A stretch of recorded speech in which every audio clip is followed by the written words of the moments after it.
वयानुसार आपल्या शरीरामध्ये जसे बदल होतात तसाच आपला मेंदूसुद्धा बदलत जातो. त्यामध्ये काही चेंजेस येतात आणि विस्मरणासारखे आजार जसजसं वय वाढायला लागतं तसे तसे उद्भवायला सुरुवात होते.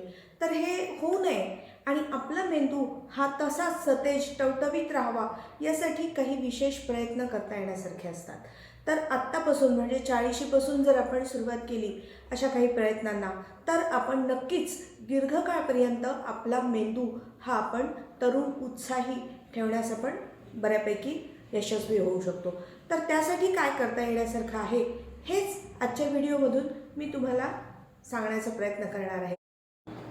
नमस्कार, मी मंजुषा कुर्डूकर मंजुळवाणी या आपल्या लाडक्या यूट्यूब चॅनलमध्ये तुम्हा सर्वांचं खूप खूप स्वागत करते. सगळ्यात पहिली गोष्ट आहे सेल्फ टॉक. सेल्फ टॉक म्हणजे काय तर स्वतःशीच संवाद साधणे. आता बरेचदा काय होतं, वयानुसार एकटेपणा यायला लागतो आणि आपण आपल्या या एकांतामध्ये स्वतःशीच आपण खूप निगेटिव्ह बोलायला सुरुवात करतो. काही आजारपण झालेले असतात, काही काही मन दुखावलेलं असतं, एकटेपणा वाटायला लागतो आणि अशा वेळी निराश हताश होऊन आपण आपल्या स्वतःशी नको ते म्हणजे असे निराशाजनक शब्द आपण बोलायला लागतो. तर सगळ्यात आधी आपण हे थांबवलं पाहिजे. म्हणजे हे काय असतात निराशादायक, तर मी विसराळू आहे, माझ्याकडून हल्ली काही नीट कामच होत नाही आहे, मला सतत आजारपण येत आहेत, मला उत्साही वाटतच नाही आहे, माझ्याकडून काही चांगलं घडणारच नाही आहे, मी यशस्वी होऊच शकणार नाही. अशा प्रकारचे जर तुम्ही निगेटिव्ह थॉट्स तुमच्या मनामध्ये येत असतील तर त्यांना सर्वात पहिल्यांदा आपण रोखलं पाहिजे. तर आपला मेंदू हा त्याचं जसं प्रोग्रामिंग आहे त्यानुसार तो कार्य करत असतो. म्हणजे हा जो दोष आहे तो तुमच्या मेंदूमध्ये नाही तर प्रोग्रामिंगमध्ये आहे, ही गोष्ट लक्षात घेतली पाहिजे. मग हे प्रोग्रामिंग जर आपण सक्सेसफुली चांगल्या पद्धतीने खूप चांगलं त्याला जर फीड आपण करत असू तर नक्कीच आउटपुट म्हणजेच अर्थात रिझल्ट हा सुद्धा तसा चांगला आणि उत्साही असणार आहे. तर त्यासाठी काय केलं पाहिजे तर आपण आपल्या मनाला दररोज एक 5-10 मिनिट स्वतःशी बोललं पाहिजे. आपल्यातले जे चांगले गुण आहेत त्यांना आपण अंडरलाईन करून पुन्हा पुन्हा त्याचा उच्चार केला पाहिजे की होय, मी हे काम खूप चांगल्या प्रकारे करू शकतो, मला कालच्यापेक्षा आज हे काम चांगलं करता आलं, किंवा मला आज खूप उत्साही वाटत आहे, कालच्यापेक्षा आज माझी तब्येत छान वाटत आहे, मी जास्ती सक्षम वाटत आहे आणि मी दीर्घकाळपर्यंत काम करणार आहे, करत राहणार आहे, मी थकणार नाही. अशा पद्धतीचं सेल्फ टॉक आपल्याला खूप मोटिवेट करणारं ठरतं आणि आपले एकूणच तब्येत त्यामुळे सुधारण्यास मदत होते. जेव्हा आपला मेंदू हे मान्य करेल आणि त्यानुसार त्याचं कार्य होईल तर नक्कीच शरीरावरती सुद्धा त्याचे खूप चांगले परिणाम होतात. दुसरी गोष्ट आहे की लॉ ऑफ ॲक्शन, म्हणजे कार्यरत राहणे. सतत काहीतरी कोणतं तरी काम काढून आपण स्वतःला त्यामध्ये गुंतून घेण्याचा प्रयत्न केला पाहिजे. फक्त केवळ मनोरंजन करण्यामुळे आपलं म्हणजे मेंदू फार काही ॲक्टिव्ह होत नसतो. तर कुठली तरी कोणती तरी गोष्ट आपण शिकत आहोत तर त्यामध्ये जेवढा आपला मेंदू इन्व्हॉल्व होतो आणि ते जेव्हा इंटरेस्टिंग वाटायला लागतं तेव्हा आपला मेंदू जास्त सक्षम होण्यास मदत होत असते. आता काय झालं आहे ना की वयानुसार मोबाईल बऱ्याच वृद्धांच्या हातामध्ये सहजासहजी आलेला आहे आणि बाकी काहीच करण्यासारखं नसल्यामुळे आणि खूप इझिली हातात ती गोष्ट 24 तास असल्यामुळे बरेचसे जे ज्येष्ठ नागरिक आहेत ते या व्यसनाच्या आहारी गेलेले आपल्याला दिसून येत आहेत, ॲडिक्ट होत आहेत हे लोक. आता लहान मुलांना तर आपण पॅरेंट्स रागवू शकतो, त्यांच्यापासून मोबाईल काढून घेऊ शकतो, पण ह्या मोठ्या माणसांपासून अशा प्रकारे आपण मोबाईल काढून घेऊ शकत नाहीत. मग ही गोष्ट त्यांनीच स्वतःवरती बंधन घालून घेतलं पाहिजे की फार वेळ करमणुकीमध्ये न घालता काहीतरी शिकण्यावरती आपण जास्त जोर दिला पाहिजे.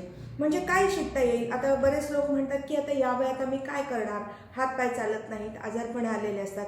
मग अशा वेळेस ते बरं वाटतं की मोबाईल आपला 24 तास आहे, आवडीचं काहीतरी बघतोय, पण ते लिमिटेड काळापर्यंत बघावं, 1 तास 2 तास 3 तास. त्यानंतर एक 2-3 तास पूर्णपणे मोबाईल दूर ठेवून आपण कुठली तरी गोष्ट काहीतरी शिकण्याचा प्रयत्न केला पाहिजे. ऑनलाईन काही बरेचसे कोर्स असतात, त्यानुसार आपण कोर्स काही करावा, मेडिटेशन करावं, एखादी नवीन भाषा शिकावी जे बसल्या जागी करता येण्यासारखे आहेत आणि त्यातून जर थोडे ॲक्टिव्ह असतील तर चालणं फिरणं वॉकिंग करणं मोकळ्या हवेमध्ये, त्याशिवाय आपल्याला मेडिटेशन शिकता येण्यासारखं आहे, बागकाम करता येण्यासारखं आहे. तर अशा प्रकारे कोणती तरी नवीन कला, कोणती तरी नवीन गोष्ट शिकण्यामध्ये आपल्या मेंदूला आपण जास्तीत जास्त इन्व्हॉल्व करणं खूप गरजेचं आहे. आज मी तुमच्यासमोर एक वेगळाच पॉईंट मांडणार आहे. तो आहे न्यूरल नेटवर्क. हे न्यूरल नेटवर्क काय असतं सांगते. आपल्या मेंदूमध्ये मिरर न्यूरॉन्स नावाचे काही न्यूरॉन्स असतात, काही सेल्स असतात. तर ज्यांचं काम काय असतं, तर आपण जे काय पाहतो आहोत समोरच्या व्यक्तीचे जे काय स्वभाव किंवा वागणं आहे, तर त्याचं ते लगेच डुप्लिकेट झेरॉक्स कॉपी बनवतात आणि तशाच पद्धतीचं आपलं वागणं सुद्धा व्हायला लागतं. आणि म्हणूनच जुने जाणते लोक नेहमी सांगायचे की सुसंगती सदा घडो, सुजन वाक्य कानी पडो. तर याचा अर्थच असा आहे की आपण आपल्या संपर्कात येणारे लोक कसे आहेत, ते आपल्याला त्रासदायक आहेत का, कंटाळवाणे आहेत का, ज्यांच्या संपर्कात आल्यानंतर आपला मूड बदलतो, चिडचिड होतं, राग येतो किंवा निराश वाटतं. तर असे जर आपले लोक आपल्या सभोवती असतील तर अशा लोकांपासून आपण नक्कीच 4 हात दूर राहिलं पाहिजे. कारण त्यामुळेच जर त्या लोकांच्या संपर्कात आपण राहू तर त्यांची ते संक्रमित होणारी ती जी निराशा आहे ती आपल्या मनावरती येते आणि आपल्या मनातसुद्धा मळप दाटून येतं, एक प्रकारची निराशा वाटायला लागते. त्यामुळेच आनंदी उत्साही लोक आपल्या आजूबाजूला असले पाहिजेत. आपलं सोशल नेटवर्किंग हे खूप चांगलं असलं पाहिजे. नेहमी सक्सेसफुल, यशस्वी, आनंदी, उत्साही, प्रेमळ, सुसंस्कृत लोकांचा जर आपल्या सभोवती गराडा असेल तर आपण खूप पॉझिटिव्ह फील करतो आणि त्यामुळे आपलं वयोमान, अर्थातच आपल्या मेंदूचं वय हे आपण तरुण राखण्यामध्ये आपण यशस्वी होऊ शकतो. तर याचंच एक उदाहरण म्हणून आज मी तुमच्यापुढे एक छोटंसं उदाहरण सांगणार आहे की 2 मित्र आहेत. एक अगदी बारीक सडपातळ आहे आणि दुसरा आहे छान मस्त गुबगुबीत असा आहे. तर ते दोघं जेव्हा कुठे बाहेर जातात तर हा सडपातळ मित्र मस्तपैकी जंक फूड भरभरून खातो आणि तो बिचारा गुबगुबीत मुलगा नको नको डाएटच्या ओझ्याखाली असल्यामुळे तो थोडंसंच खातो. पण हे 2दा 4दा 5दा घडल्यानंतर मात्र त्याला असं वाटायला लागतं की हा एवढं खातोय तरी याचं काही वजन वाढत नाही आहे, म्हणजे हे काही वाईट नाही आहे ही गोष्ट, त्यामुळे आपण पण करून बघायला काय हरकत आहे. आणि मग हळूहळू त्याच्या मनावरती पण तसाच परिणाम होऊ लागतो आणि तो सुद्धा ते डाएट फेड सगळं बंद करून त्याच्यासारखंच वागू लागतो. असंच व्यसनांचं सुद्धा आहे.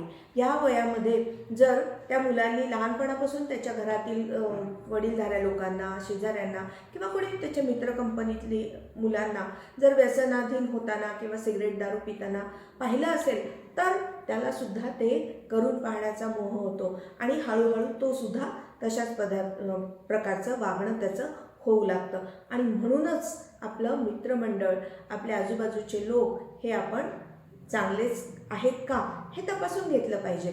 आणि जर वाईट असतील तर त्यांच्यातील तो वाईट गुणधर्म आपण न घेता त्या चांगल्या गोष्टी आपल्या मनाला कशा पिकअप करायच्या आहेत, कशा प्रकारे डेव्हलप करायच्या आहेत याचं ट्रेनिंग आपण आपल्या मेंदूला दिलं पाहिजे.